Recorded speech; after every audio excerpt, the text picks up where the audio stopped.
Penguin Random House Audio presents The Hidden Queen, Book 2 of the Nightfall Saga, by Peter V. Brett. Read for you by Michael Crouch and Saskia Maarleveld. For the Phoenix and the Mermaid. Chapter 1. Tear Bottles. 349 AR. I'm Darren Bales, and I'm looking for my ma'am. Never knew my da. He died before I was born. Saving the world, if you believe I'm telling honest word. Ask around if you like. Walk 100 miles, and folk will all tell you Arlen Bales went down to the core and sacrificed himself. How his last act was seen in the sky, in the form of great blazing wards that turned the tide of the demon war, burning the corelings to ash. Even those with him at the time say it. My blood father, my ma'am. I was there too, in a manner of speaking. Still in ma'am's belly when he died, but she says I spilled out onto the stone floor of the demon hive just minutes later. Missed my only chance to meet my da by minutes. Might as well be years. Going back a minute, a single second ain't any easier. I'm starting to think folk were wrong, though. World still needs saving. And if they're wrong about that part, why not the other? My Aunt Leisha is a fortune teller. She cast her demon bones in my blood, and there was magic about the throw to be sure. Her words have replayed in my mind so many times they've become part of me. The Father waits below in darkness for his progeny to return. Might mean other things. Ain't such a fool I'd trust a prophecy to say everything it seems to. But it ain't crazy to wonder if something of my da is still down there, stuck halfway to the core, like a cork in a bottle. Is it? But while my da might be alive, I know my ma'am is. And I know the thing that's got her is trying to fatten her up like a choice pig for a wedding feast. Didn't know my da growing up. Saw other boys with theirs and knew I was missing something. But it's hard to really miss someone you've never met. Ma'am was the one who was always there for me, who fed me and taught me and kept me safe.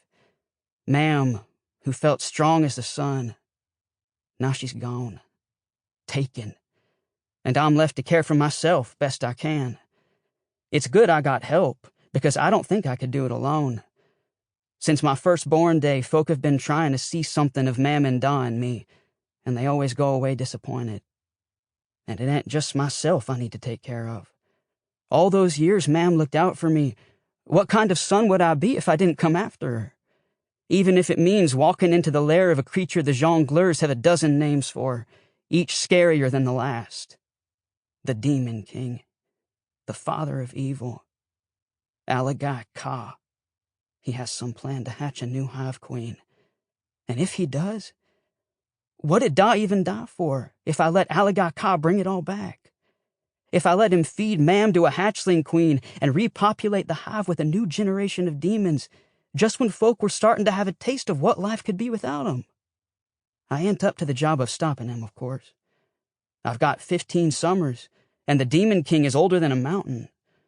Got a bit of magic I can use, more by frightened instinct than control, but the father of evil wields power as easily as I play a tune on my pipes. Alagai Ka's got nothing to be scared of, and I've never felt anything but. If I go alone, I'm more likely to die trying than put a rock in front of his plow. But I'm not alone. Got a lot of friends, all of them better than me at one thing or another. Olive Paper's got magic of her own, bound to her in the form of muscle and bone. Reckon she could pick up a milk cow and throw it through the barn wall. Demon's got her ma'am, too, and she's none too pleased about it. Selling Cutter ain't as strong as Olive, but she's a fair sight bigger and stronger than me. Smarter, too.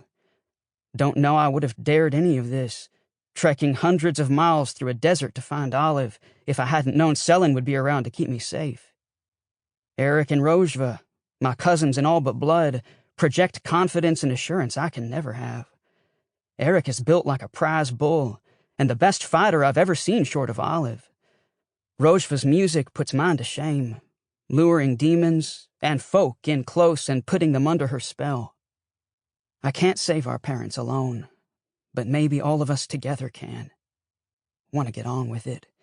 To get on the road and run at the thing I'm scared of, hoping the momentum and not wanting to disappoint my friends will keep pushing me forward when I get too spooked.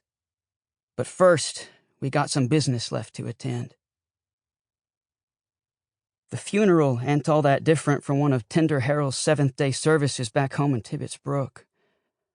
Bunch of long, loud, boring prayers mixed with bits of half-sung lyrics, sandwiched between tedious sermons. Only here the prayers and lectures are all in Crasian, and instead of the little chapel up on Boggins Hill, I'm in legendary Shara. I've been in grand holy houses before. The Cathedral of the Deliverer in Hollow, the Great Library and Cathedral of Milne, even the new Shara in Everam's Bounty, which took my breath away first time I saw it, pales in comparison with the real Shara, the Temple of Heroes' Bones in Fort Craysia, or Desert Spear, as the locals call it. There's magic here. Old magic, and sleeping, but I can sense it, even if most folk can't. It's different from what I'm used to. And like the demon bone magic Aunt Leisha uses, or the raw magic of the core Mam used to draw upon.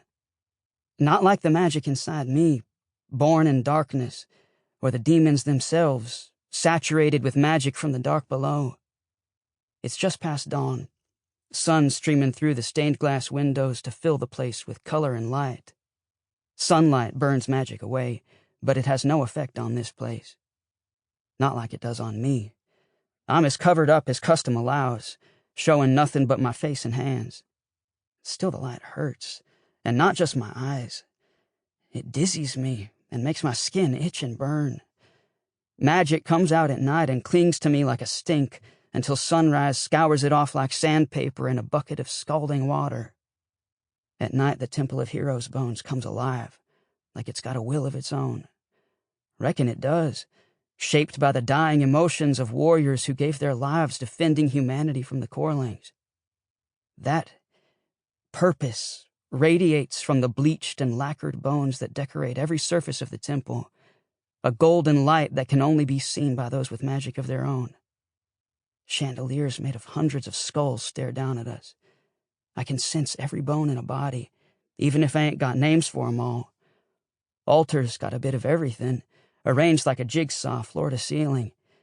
Even the chalices and fonts pool blessed water in the tops of human skulls.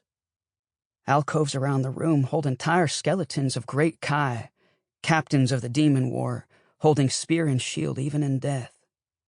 The pews are made of thigh and calf bones, lashed and glued together. Even through 3 layers of cloth between my bottom and the seat, I can feel the texture of bone. I squirm at the places where joints meet. It's unsettling, even a little scary. But I feel safe here, too. This is one place the demons can't touch. Everything stinks of incense and the chemics used to prepare the dead. For once, I don't mind. Helps mask the smell of thousands of worshippers, their sweat and perfume and the clay dust on their sandals. Like seventh-day services in the brook, the pews in Sharakora are divided, with men stage right and women stage left. It's a bit old-fashioned.